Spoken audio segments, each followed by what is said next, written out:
शब्दों की उत्पत्ति बहुत कल्चरल होती है। समाज की संरचना, समाज की जो सिविलाइजेशनल वैल्यू हैं, कल्चरल वैल्यू हैं, उससे संबंधित रहते हैं। जब अंग्रेज भारत में आए तो उन्हें अंग्रेजी में कोई शब्द नहीं आया या जानबूझ के कास्ट शब्द इस्तेमाल किया कि ये स्पेनिश वर्ड है, और सबसे पहले ये शब्द आया स्पेन में, जो न्यू वर्ड है अमेरिका और साउथ अमेरिका की कॉन्क्वेस्ट के बाद।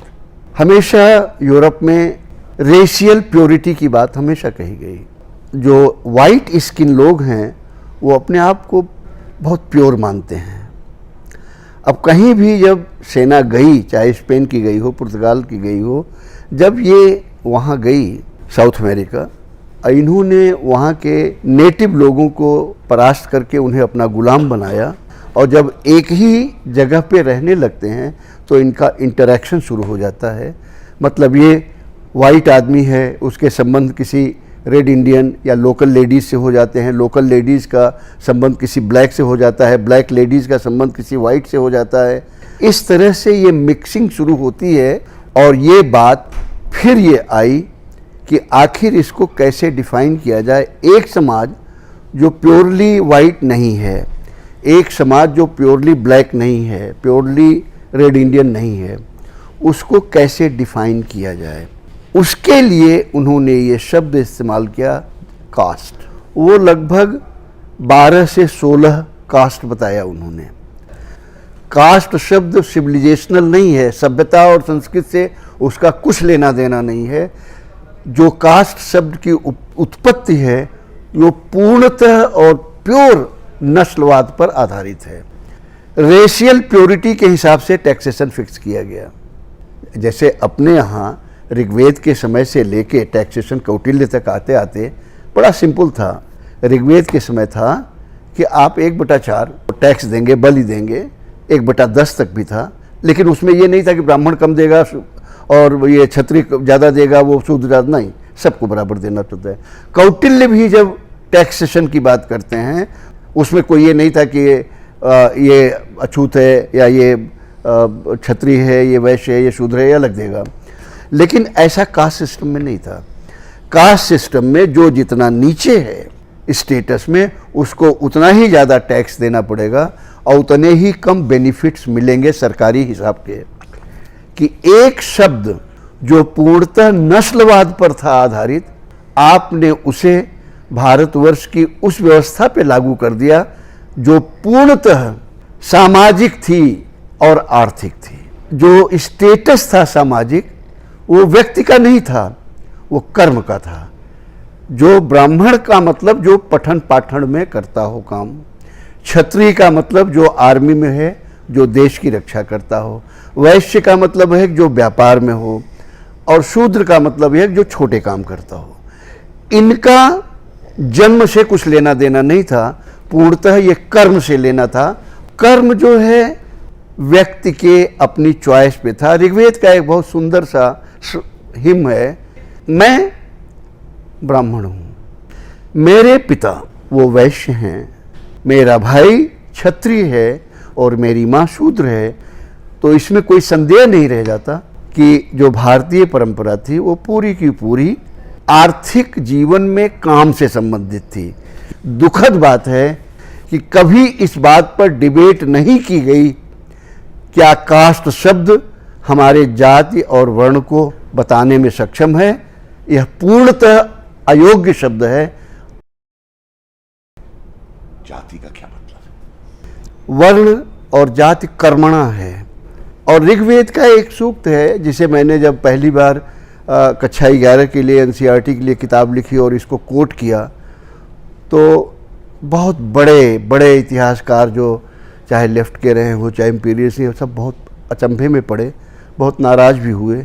लेकिन जरा वो श्लोक सुनिए क्या है। वो हिम एक पात्र है जो ये कहता है, मैं ब्राह्मण हूँ चूँकि मैं पठन पाठन में व्यस्त रहता हूँ, मेरे पिताजी वैश्य हैं, वो कारोबार करते हैं दवाओं का, मेरा भाई क्षत्रिय है, सेना में है, और मेरी माँ शूद्र है चूँकि वो फिजिकल लेबर मैनुअल लेबर करती है। खेतों से खाद्यान्न इकट्ठा करती है। इस तरह से हम चारों परिवार में सुख की तरफ आगे बढ़ रहे हैं। जैसे जैसे आप आएंगे, आप ये पाएंगे कि कामों की विविधता बढ़ती जा रही है समाज के विकास के साथ। बहुत सिंपल सा एग्जाम्पल बताते हैं। जब शुरू में यूनिवर्सिटीज़ खुली तो आर्ट, साइंस, कॉमर्स यही 3-4 फैकल्टीज़ होती थी, लेकिन जैसे जैसे चीज़ें बढ़ी, साइंस की भी फैकल्टी है, मेडिकल की भी फैकल्टी है, सारी चीज़ें हैं, लेकिन और कॉम्प्लिकेशन आप देख लीजिए। उसी तरह से जैसे जैसे क्राफ्ट स्पेशलाइजेशन बढ़ता है और ऋग्वेद से चलकर लेटर वैदिक पीरियड तक, ब्राह्मणों तक आते आते आप पाते हैं कि बहुत बड़ी संख्या में स्पेशलाइजेशन हो रहा है। लिहाजा चारों वर्ण के अंदर ही रहे सब, लेकिन जैसे वैश्य हैं सब, कि कोई आदमी सिर्फ तेल का क्या कारोबार करता है, तेली कहलाता है, वो सोने का कारोबार करता है, सुनार कहलाता है। खेती में भी आप जान लीजिए तमाम ऐसे ग्रुप हैं जो सिर्फ सब्जी की खेती करते हैं, कोयरी काची कहते हैं जिन्हें। तो जैसे जैसे स्पेशलाइजेशन बढ़ता जाता है, वैसे वैसे आप ये पाएंगे कि उस ग्रुप को एक जाति सूचक शब्द नाम दे दिया गया है। यानी जाति भी जो है वो कार्य सूचक है। किस काम से आप जाति का नाम लेते ही जान जाते हैं कि ये व्यक्ति किस काम से संबंधित है। कि जाति जो है ये एक विशेष कर्म करने वाले समुदाय की सूचक है। जी है, इसीलिए अंग्रेजी में कहा गया एंडोगैमस ग्रुप्स। नॉर्मल स्वभाव है कि लोगों का इंटरेक्शन, लोगों की बातचीत, लोगों का मेल मिलाप उन्हीं लोगों से होता है ज़्यादातर जो उन्हीं से संबंधित हो कार्य से। कोई तेल का काम करता है तो वो हमसे दोस्ती करके क्या मिलेगा, हमसे इंटरेक्शन करके क्या मिलेगा, जबकि तेल के व्यापारियों के साथ उसे तरह तरह चीज़ें पता चलेंगी। तो ये जो ग्रुप बने कार्य से संबंधित, चाहे बढ़ई का हो, चाहे कुम्हार का हो, चाहे तेली का हो, चाहे वो क्षत्रिय का हो, कि ये पैतृक कैसे हो गई कि जैसे जैसे टेक्नोलॉजी आगे बढ़ती है वैसे वैसे सीखने का समय बढ़ता जाता है। आपको एक बहुत छोटा सा एग्जाम्पल देंगे, कालीन बनाने की परंपरा।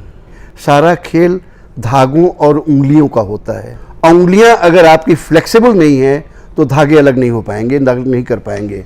तो जो नई उम्र से, छोटी उम्र से बच्चे, एक तरह say that was a training period and the parents were school in itself. मैं तो कहता हूँ कि उस जमाने के पॉलिटेक्निक थे, उस जमाने के चाइल्ड लेबर बता देते। परिवार जो है, परिवार एक जो है वो पूरा का पूरा स्कूल था। और धीरे धीरे होता क्या है, पैतृक क्यों बना, प्रैक्टिस में, थ्योरी में नहीं, प्रैक्टिस में पैतृक क्यों बना। आप ज्योतिषी को देख लीजिए, वो किसी दूसरे को ज्योतिष विद्या नहीं सिखाएगा, वो सिर्फ अपने बेटे को सिखाएगा। जो बहुत बड़ा हुनर वाला, संगीत वाला है, वो किसी दूसरे को बहुत मुश्किल से सिखाता है, अपने बेटे को पहले सिखाएगा। तो ये जो प्रेफरेंस दिया गया अपने परिवार को, अपने बच्चे को, अपने भाई को, इसकी वजह से वो ग्रुप जो है एंडोगैमस हो गया, अपने ग्रुप से बाहर नहीं गया। इसलिए जो पैदा हुए वो पैतृक मान लिया गया। आप ये देख लीजिए कि सब एक दूसरे के काम के ऊपर आधारित थे। और उसके लिए एक शब्द इस्तेमाल होता था, जजमान, कि जजमानी सिस्टम का मतलब क्या होता है। एक थोड़ी सी बात देखिए कि शादी के समय हिंदू समाज का कोई भी ऐसा व्यक्ति नहीं था जिसके बिना शादी ब्याह पूरा हो पाए।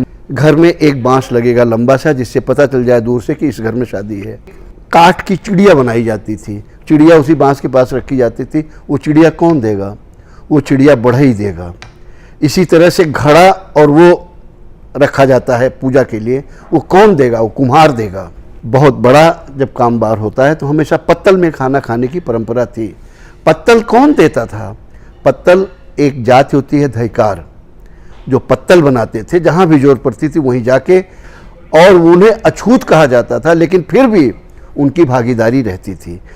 जजमानी शब्द में न केवल एक सामाजिक संरचना थी जिसमें सबकी भागीदारी थी, इकोनॉमिक भी थी।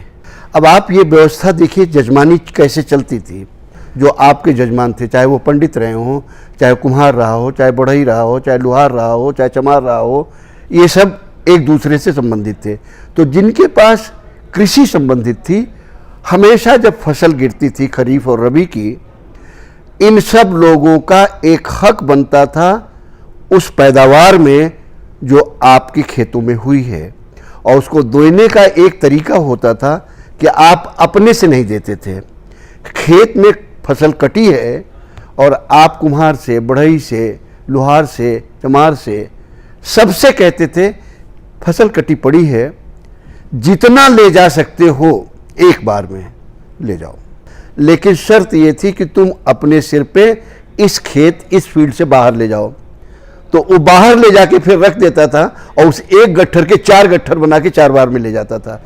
तो ये एक इकोनॉमिक और सोशल व्यवस्था थी, यूनिक थी सारी दुनिया में।